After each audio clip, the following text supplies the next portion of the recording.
All right, so this video is going to be a wrap of all the quantum physics stuff before I move on to the next sort of pillar, which is going to be the anthropological perspective, evolutionary perspective, both physical and cultural. Anywho, so through all of the videos so far, I don't even know which number we're on, what we can tie together is that the brain does not store memories locally, as per the rat study.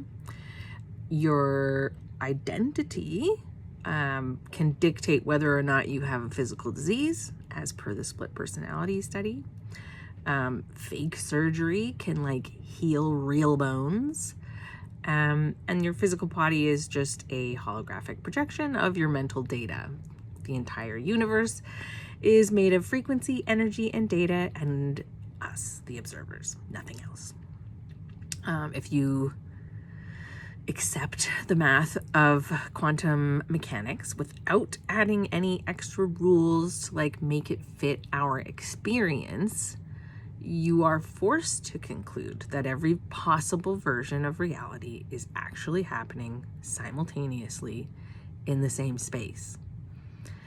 So we are perpetually co-creating a new world as we move through our lives by forcing the probability fields to collapse into single realities as we observe them, which our brains then turn into a 3D experience tuned to our bodies, right? How our bodies have evolved to survive.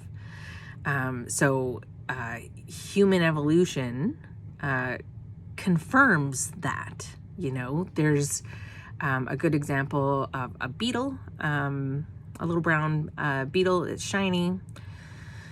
It was a bunch of beetles were on a beer bottle. The beer bottle is also brown and shiny. They thought it was their mate. They were trying to mate with it. It's a beer bottle. They only need to know in their little brains that to reproduce, they got to find something brown and shiny.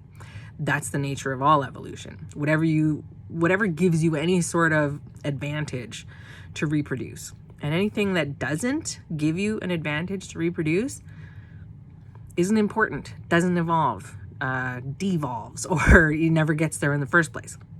So, we know that birds and insects can see different frequencies than we can because we didn't evolve to see those. We don't need to see them.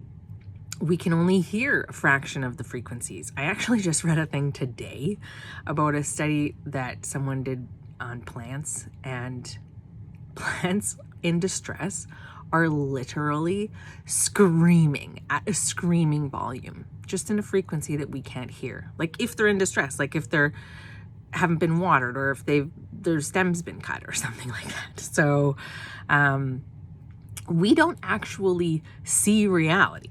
Right? Nobody does. No animals do. Nothing does, because you're only seeing through the filter of what your body allows you to see because of the way that it's evolved.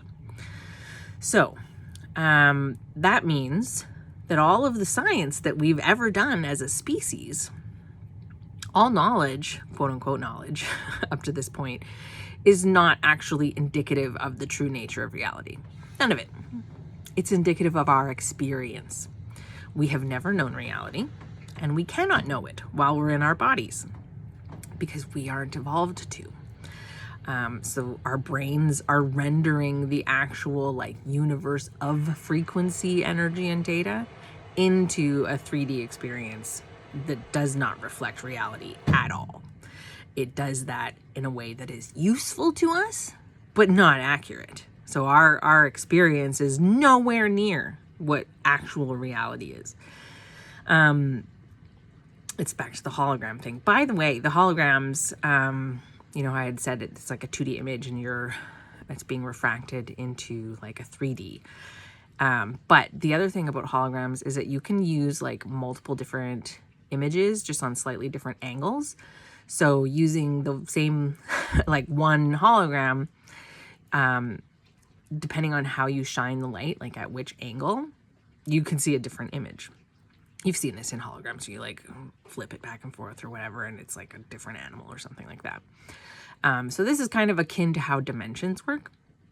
It's all in the same place at the same time, but it's not accessible to you necessarily because you'd have to change your angle, which is, to us, would be like changing your frequency. You're just like tuning your awareness to a different set of data that was already there. So that's all the quantum stuff in sum. And it's already taken us pretty far. But it's really just about particles and reality, and not so much about human beings and a human experience and human evolution and like, what are we? So that's what we're going to get into next. Enjoy. See you there.